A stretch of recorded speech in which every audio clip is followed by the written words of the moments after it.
Hey everybody, it's Mike with Insider Secrets, another episode on Tuesday afternoon. And today I am joined with my friend and contractor, Ira Singer from Mosaic Construction. Hey Ira, real quick, could you tell people what we're going to talk about today? We're certainly going to talk about my passions, which is construction transformation and what's involved in setting up a project for success. Certainly, we want to touch on low disruption, high ROI projects that are good to do in this time in the multifamily industry. It's always my pleasure to talk about insider secrets and what we can do to help inform your audience about ways to select the right contractor, make sure that they've got the important things in mind when we're talking about investing, as well as what are some of the market opportunities that exist in the suburban markets. Awesome. I am more excited now than I was before we started the call. So, hey, excellent. And everybody just tune in 12 o'clock on Tuesday and you'll hear the entire episode. Welcome to this week's edition of Insider Secrets, the show that turns multifamily investing into reality. Each show, we interview guests who are seasoned professionals actively closing and managing real estate deals. Your host, Mike Morawski, has more than 30 years of multifamily real estate investing and property management experience. Mike is the founder of My Core Intentions and has been involved in over $285 million of transactions, focuses on helping you create short-term cash flow and long-term wealth. Here's your host, Mike. Hey, and we're back Tuesday afternoon. It's Mike, your host of Insider Secrets, and we're brought to you by My Core Intentions. So, like I ask every week, have you been thinking about your intentions? What are your plans? What are your goals? What are you working on? And what really is important to you? You know, at MCI, we invest in our clients' future on an educational platform teaching you how to create short term cash flow and long term wealth, really empowering you to execute sound real estate and investing principles and property management principles while living a balanced lifestyle. I know all too well that in real estate and the everything that goes along with real estate, how we can get so busy and so distracted that our lifestyle gets distorted. I really want to work with you and help you get more focused and live a better quality life. You know what? We're going to develop on some strong foundations and practical principles. And I share a lot of those principles in my newly released book called Exit Plan, your complete guide to multifamily investing and why you need an exit plan before you buy. So pick up your copy today at my website. And if you want a free copy, give me a call and we'll make sure that we get one of those in your hands as well. But listen, if you're looking for some direction, My Core Intentions would like to help you do that. So while you're at the website, shoot us an email. Let us know how we can be of help to you. I am really excited this afternoon for our call with my friend and contractor, Ira Singer from Mosaic Construction. Ira, would you say hi real quick? Hi, everyone. I think that we're going to find today that this call is just filled with energy and excitement and knowledge for what we're going to see come down the road here. But Ira is the principal with Mosaic Construction. As a relationship builder with more than 30 years of experience, Ira leads new business development, estimating, construction, production, project management, and trade of partner and vendor relationships for Mosaic. With offices in Milwaukee, Northbrook, and Chicago, and a team with experience in more than 10 states, Mosaic Construction is a design, build, and renovation firm focused on the needs of owners and property managers in the commercial, multifamily, and residential sector. That's pretty impressive, Ira, what Mosaic does and your background and how you bring support. And really, I look at what you guys do as support to the multifamily investor in what they're trying to accomplish in a value add project and things like that. So, we're going to talk a lot about that today. And I'm really glad that you're here. I know we've been talking about getting you on for a little bit and finally been able to put it together. Why don't we do this though? Here's what I always ask everybody is in one word, can you please describe to me your personal and business focus? Diversification, I guess if it's one word, that would be a good word to talk about mosaic construction. Great, great. So I think we have a term that we're using here this morning that maybe a lot of people don't correlate with the construction industry a lot, and that's relationship. So can you explain what you mean by a relationship builder? Relationships are the hallmark of my life from childhood through today.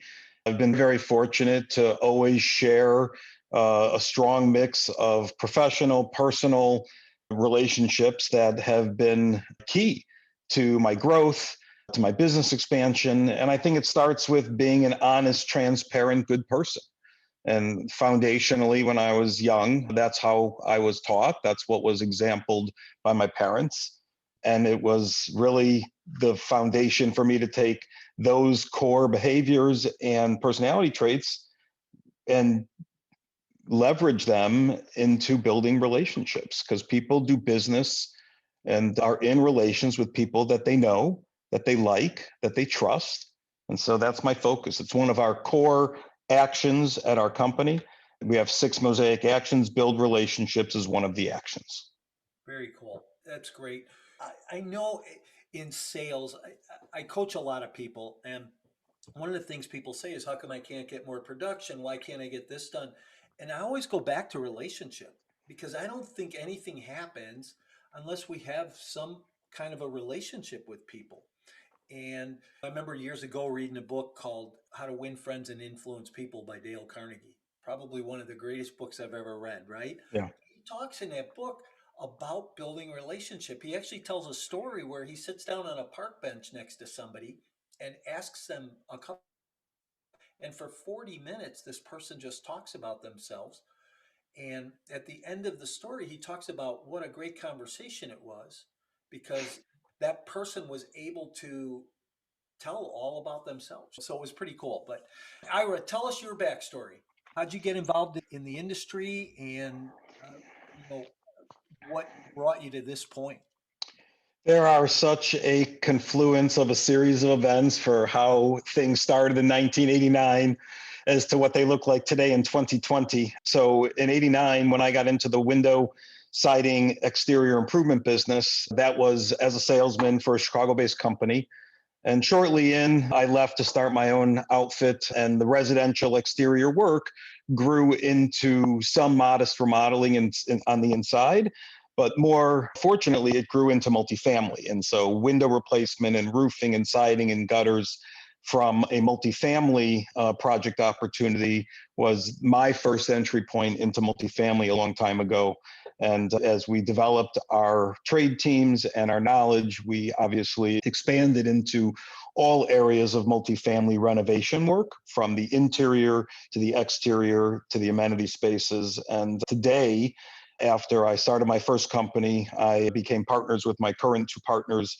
So 16 years ago, Mosaic Construction was formed, and we operate 2 other brands, a luxury brand called Design Construction Concepts, a cannabis brand called Cannabis Facility Construction. We are a design build firm, preferably coming in early and helping with design, engineering, architecture, product selection, and then budgeting upfront to set the project up for success.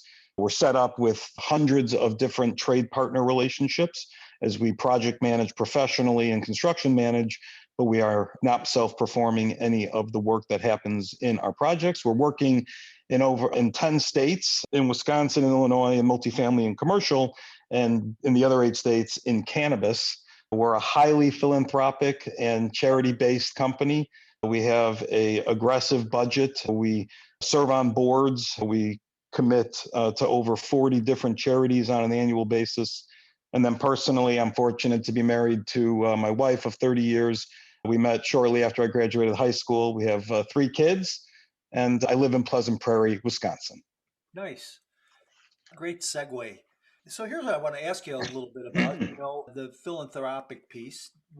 Give me one example of something that's really close and dear to your heart. So I am on the executive board of the Center for Enriched Living. This is a 501c3 nonprofit in Riverwoods, Illinois. The community that we serve in all of our work as strategists and board members and fundraisers is to support the intellectual and developmental disabilities community, adults mostly, and provide dynamic programming, employment opportunities, all the things that we take for granted because it's given to us easily because of where we are. People with intellectual and or developmental disabilities have been ostracized and have a high lonely factor. And so this place is magical. It puts on great programming, brings them together, even in a COVID world, virtually for their programming. And they have some outstanding events, and it's my sixth year serving on the board there. Wow, that's neat. It's funny that we even get segue here, but I did a social media post this morning about gratitude. It's Thanksgiving week. We're recording this, and I think a lot of times people think about gratitude just at Thanksgiving time rather than thinking about it every day and how we should be grateful for stuff. And it's interesting what you said is we take so much for granted, right? We just assume that everybody's the same way. And there's others that have those disabilities and others that are in situations that they need help. And I think that my hat goes off to you. I think that's great that you spend your time doing that. On our website, Mike, are the list of the charities that our company supports. Giving Tuesday is coming up the first Tuesday in December as an act of goodness and kindness. If my time on your show inspires somebody to support an organization that we support, that would be terrific. Wow, awesome. That's nice. And let's revisit that at the end again, okay? Please Sure. mention that again. Hey, listen, I know you've got a lot of knowledge, a lot of years in the experience. Geez, since 1989, you probably have learned a couple things. You may have forgotten more than you have remembered, right? So I know that's a lot in a lot of things that I'm involved with. But what's your passion for real estate, though? In the midst of all this, what's your passion for real estate? So, from the construction side of what we do professionally, I'm all about the transformation of simple window replacement, which doesn't seem the most award-winning, oh my God, transformation. And I got to tell you that old windows coming out and new windows coming in at a very basic level transforms the space. But more importantly, in design build and all the various projects that we work in, both in the multifamily and beyond, when you're transforming spaces, you are working on so many different things. Teamwork comes into play. You're working with designers, you're working with the owners. It involves planning and creativity, setting up a time frame. Transformation doesn't happen without a game plan. It happens through the planning stages that a good contractor riding along with an investor, owner, operator to make it as seamless as possible. That kind of flows into our yes and mantra. We're a very yes and focused company. We say no if the project opportunity doesn't align with what our core competencies are. But so much in the value add and in the renovation market are things that we have experience on. So we get to work on all kinds of different projects that transform because it's something that we're passionate about. Yeah, very cool. Hey, I'm an old carpenter, right? I was in the construction business long before I went in the real estate business. And I always liked being done and standing back and going, wow, we built this. Whether it's a finished room addition or a new kitchen, or like you said, even just basic window replacement, you stand back and you go, wow, look what we did and transform this. And I really like what you said. You can hear the passion about that that's in your voice. So Thank you. The reality is that a construction project is a journey. It starts long before there's a hammer swung for demolition or site protection put in place. There's a lot of planning that goes in. And so by the time you go from the decision to buy, what the budget is, starting to spec out product, getting plans drawn, submitting for permits, then you swing a hammer, then you go through the physical transformation. By the time you get through that project journey, it really is transformative. yeah, for sure. Hey, I want to ask a question around renovations and owners. Should owners who are buying multifamily really think about that whole renovation process before they buy the deal? How do they size up those renovations prior to going to contract or prior to closing even? Maybe we go to contract and then we have this plan, this CapEx plan.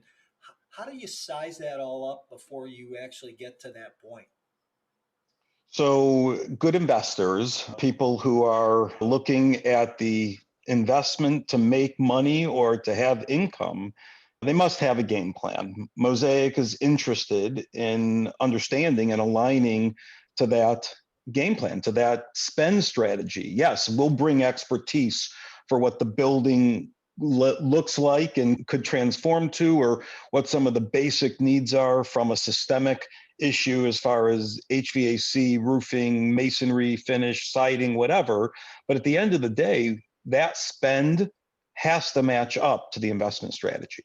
And it is up for the investor to know as they're looking at the disposition of money, the investment, is it a value add play? Is it a 3 to 5 year hold?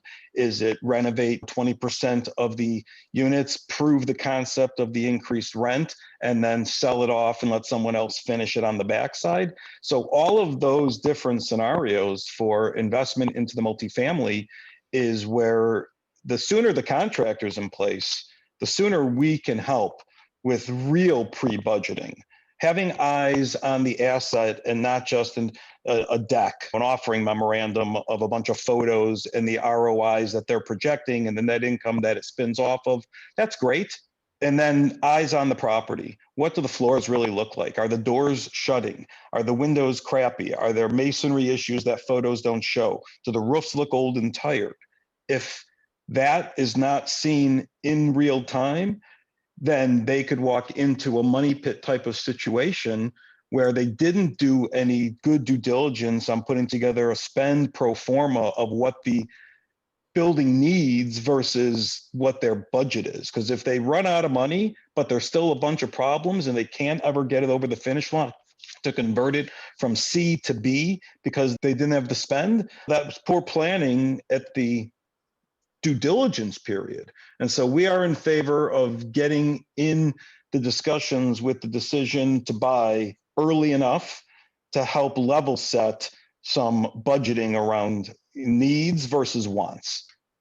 Hey, you probably are old enough to remember this, and I don't know if you do or not, but remember an old movie called Color of Money?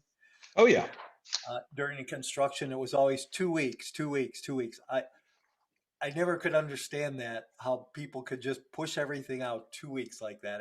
The answer was always 2 weeks, but we always know that when we think 2 weeks, there's always something else that becomes involved. Hey, here's what I want to know. So if I'm doing a renovation, and I think that a lot of my listeners may appreciate this, but if I'm doing a renovation, do I want you to come in and help me with that renovation based on what I think it needs to have, what you think it needs to have, what I want it to have?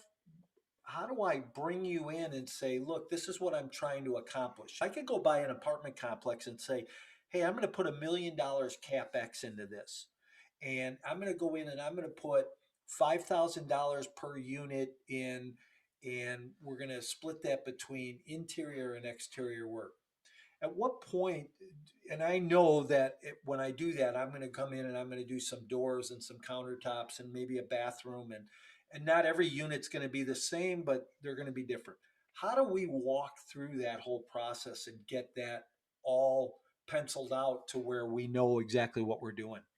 Well, if you have the luxury of getting in there as much as you want, then you bring your contractor and you pay them a small fee for all the expertise that they're providing for the security blanket of proving your spend concept and having their eyes see things that maybe you're not even paying attention to, that has a spend that puts money to a different pocket in the asset than they were planning on spending. And with all due respect to the owner operator, good construction companies are resourceful. And so having the ability to look at finishes, to allow them, if they're planning $5,000 spend in a unit, that doesn't go very far if it's kitchens and bathrooms. It won't even take care of kitchens and bathrooms, from counters, cabinets, appliances, a paint job and flooring, as well as a vanity a toilet, a faucet, a med cab, and some towel rings and a paint job.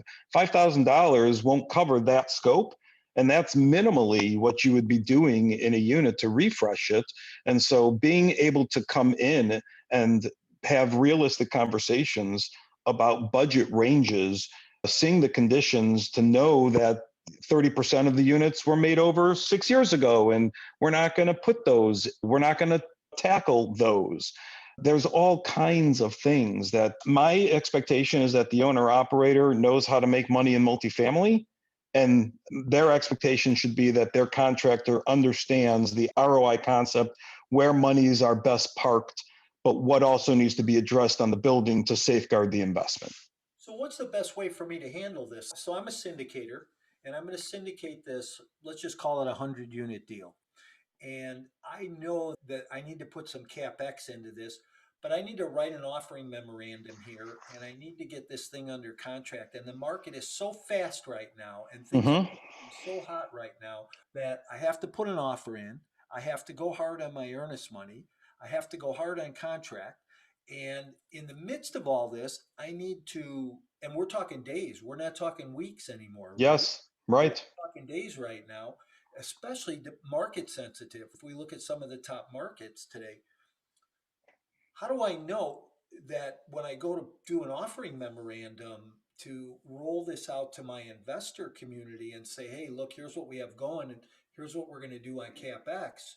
How do how do I judge that? You're saying 5,000 is not enough, and it very well may not be. You're just using that as a placeholder. Yeah, of course. So how do we judge that today? How do I, as a syndicator, go out there and say, okay, I should figure this, and if I come in less, I'm good? So all the things that you're describing in terms of current market conditions make it challenging to do that. Over the last month, I have had 2 different phone calls with someone who bought a 500 unit in Southern Illinois, sight unseen, with a giant report that has foundational issues and exterior wall finishes and all the units. He's got 51 literally shut down by the city that this asset exists in, that are not rentable. And so as soon as he buys it and closes, he wants to spend money, and he's come up with his spend based on experience. That doesn't necessarily translate if you haven't seen the reality of the foundations or the exterior walls or the topography of the entire community, because the market's tight. People are saying yes so they can get something under contract. That may or may not prove where what he's putting in his hold for spend actually matches up to everything that has to happen there. I had another call last week on a 700 plus unit in Pennsylvania around someone who's got 19 different categories of areas within the asset that need improvement and need attention. And they have construction component knowledge to their operation. And so they're looking for somebody to match that number until I go see it. And they contract with us when we vet through all the various spend categories over the next 3 years that this company wants to deploy money in. At that point, it can be proven. Sometimes the hoped for prelim budget work doesn't align to the market conditions, where you have to go hard and go hard fast. Yeah. It's an interesting environment today. And let me ask you this. If I'm trying, what's your secret to doing a renovation that's going to be low disruption, but give me my biggest return on my investment? So happy residents is your biggest return on the investment, right? Because happy residents will pay their rents, and whether it's $10 more than it was last year or $40 more because there was an improvement, happy residents are where you shine. And things that matter today that are the least disruptive is Wi-Fi. Wi-Fi matters more now because you are at home. You are working from home potentially. You are entertaining yourself at home, most likely, as far as Netflix or Amazon shopping. You have to be able to get on Wi-Fi. And that is a fairly low disruptive investment for the infrastructure of today's COVID world, but also we're just relying on our devices more and more. And so I think that is an easy one as far as depending on what you're buying, how old it is, how you get the wireless access points and very strong signal into your community to do whatever you can to make sure that's the case. Because regardless of whether it's workforce housing or Class A housing or student housing, everybody is online. So I think that's one, and that's a simple one. Make sense? Yeah, no, I definitely understand that. That's for sure. Low disruption, stay out of the units. Unfortunately, for the reality of a rent spike, kitchens, bathrooms, flooring, paint jobs, lighting in the units really gives you your best option for an upgrade in the monthly collection, but it's disruptive that way. And so I would say you need to look at other things that do have sense, common areas for lighting, for floor finishes, for some design element, depending on the class of the asset, or amenity spaces that allow for community experience, not so much fitness centers, but outdoor spaces, fire pits, pergolas, patio, furniture. Of course, if there's a ability to carve out a small business center where two people can be in there socially distant, but there's people are working from home. They are spending more time at home. Those types of common area improvements don't necessarily disrupt the residents as much. And of course, everything on the outside matters. The building envelope as an asset protection piece, from roofing to gutters to siding or masonry to foundations and windows and doors, those things matter for the overall long-term health of the building. And they look great too when they're new. And so I would not ignore the outside makeover, as simple as signage, landscaping, making sure your concrete isn't all jacked up where you have tripping points, creating an outside color profile that is nice if you're in a cold climate. Good windows and doors and roofs matter big time. Yep. Those are some of the low impact, high ROI improvements you can do. That's interesting. Yeah, I see how that can work. I have to imagine in your business that a lot of times there's big choices and big decisions that you need to make. When you're faced with, and this might come more down to a personal question, but when you're faced with high stake decisions, how do you make those decisions? What's your process, your rationale process for making those? That is a secret sauce recipe that for me has kept me safe, because being a business owner, being responsible for my team, looking at growth and saying yes to opportunities, there are stakes that have to be navigated through. And so collaboration is one for sure piece of my approach to ask questions. Don't be afraid. You heard in third grade, there are no stupid questions. So ask questions, collaborate, do research. It is easier than ever to ask a question out in the universe and all of a sudden your inbox or your browser is filled with a bunch of links that gets you information. If you're probably not doing something that's never been done before, and so you got to do the research to find the strategy so you can deploy whatever decision you're about to make. I think most importantly on all that planning is how you measure it. If you have a high stakes decision, then you're looking to get something on the back end and measuring it in whatever metric you need to. However it makes you feel, or if there's tangible, measurable points, you should be measuring that. And of course, the easiest answer to how you make a high stakes decision is you surround yourself with people in team and advisors that are stakeholders and that are smarter than I am. I like that. That's one thing I've always learned is if I can have smarter people in my life, people that are smarter than me, it makes my job a little bit easier. Hey, after all the years you've been in the business, I'm sure that you have some jobs that you really like a lot, some jobs that weren't so good for you. What are some of those lessons that you've learned along the way because of that? So construction is an imperfect science, despite a nice set of architecture plans, despite outstanding trade partners who are skilled at their various category of plumbing, electric, et cetera. And yet, some of the basic building blocks of success are in simple phrases: measure twice, cut once. That is not just in the field, but that is in anything that is a planned execution of a construction component, which means we're living in the details. I've learned more lessons by diving into the details. I've not had as many expensive results because we have been good planners with a bunch of tools, in not like the hammer saw tool, but more like management tools, processes, memorandums around how to launch and execute and close out a project. We completed a 108 unit affordable housing property in Indiana several years ago, where the residents, because of the amount of construction, were being moved out by the owner into hotels.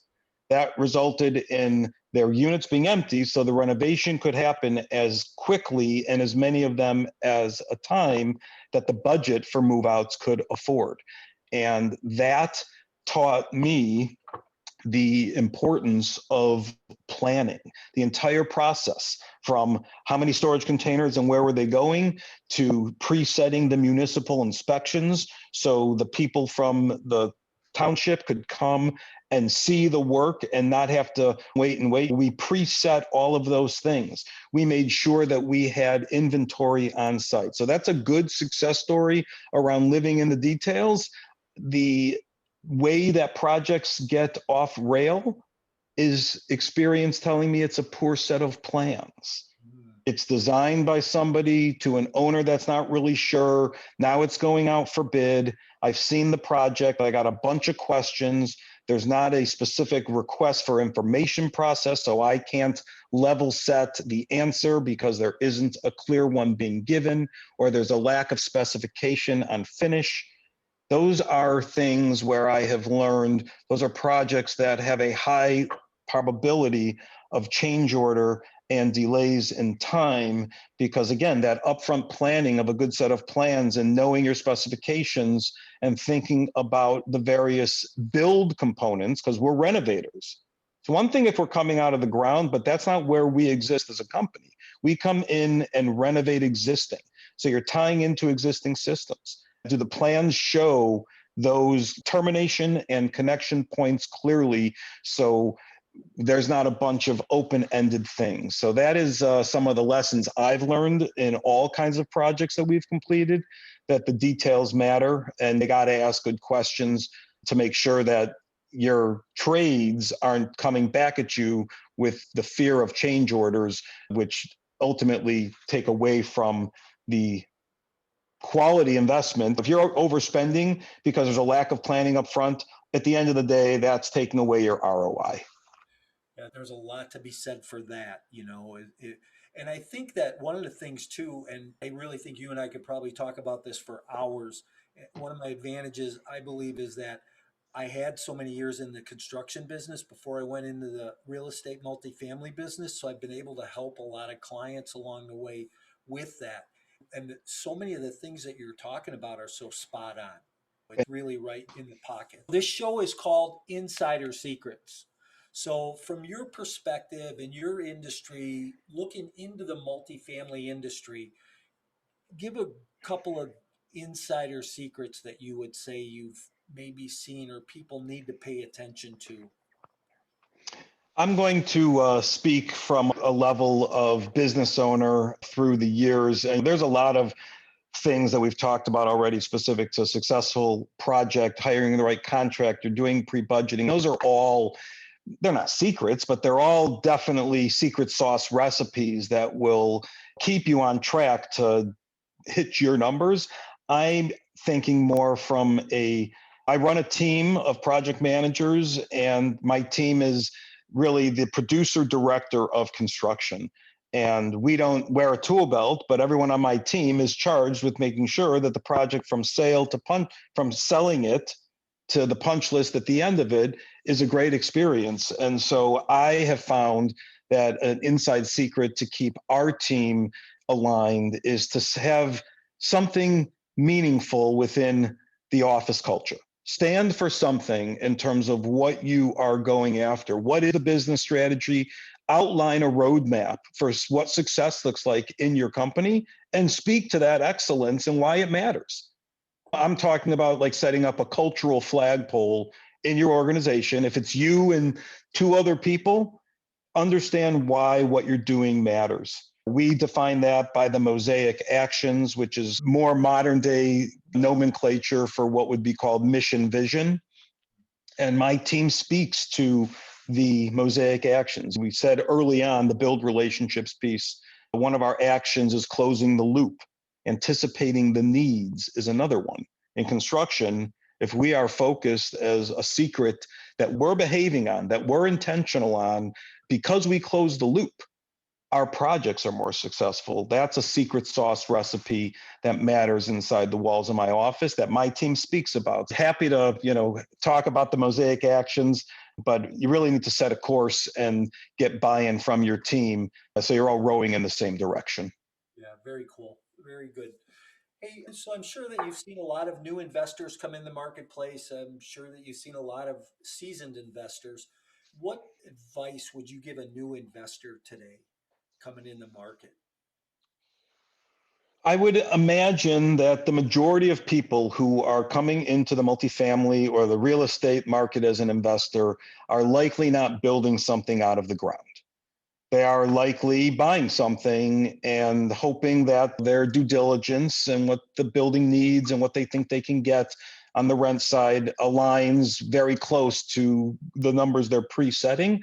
And so the value add strategy is clearly still robust in the multifamily industry, regardless of asset class. You are spending money into an existing asset to reposition it, to upgrade it, to make it look nicer, to take it from C to B.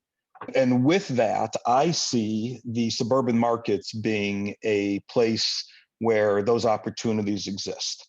Not only in small, like 6, 10, 12 flat buildings they're old buildings, unless they've already been previously renovated, they're not building 6 to 10 flats for the most part anymore. And so if you happen to be able to get one in a suburb that is getting a migration of people leaving urban centers and heading out to the suburbs, and you can find an asset that needs some love but is commensurate to a great community, is in an area where there is traction in the single family market, not that they are tied as indicators, but there's a demand with a supply that's not meeting it.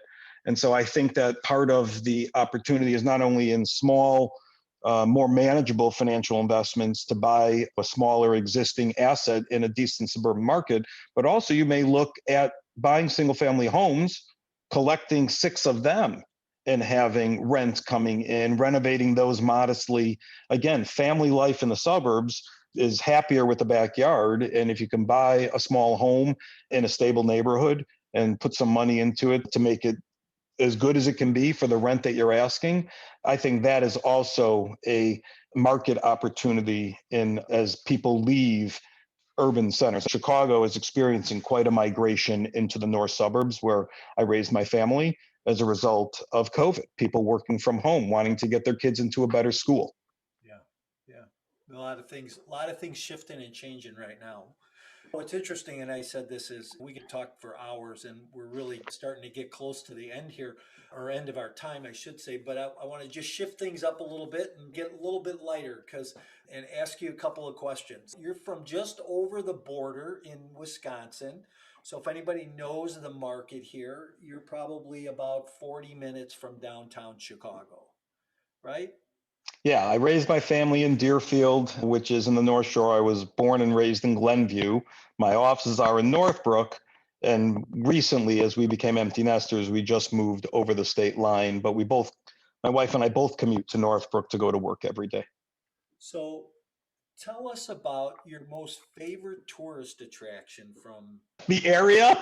I would not say that I am not an urban person. I would much more be in nature and outdoors. And although biking at the lakefront is great, if we're talking about things that would capture my attention, it would be out into state parks that are in the area, outdoor spaces, any type of hiking, certainly being on a small lake, on a boat.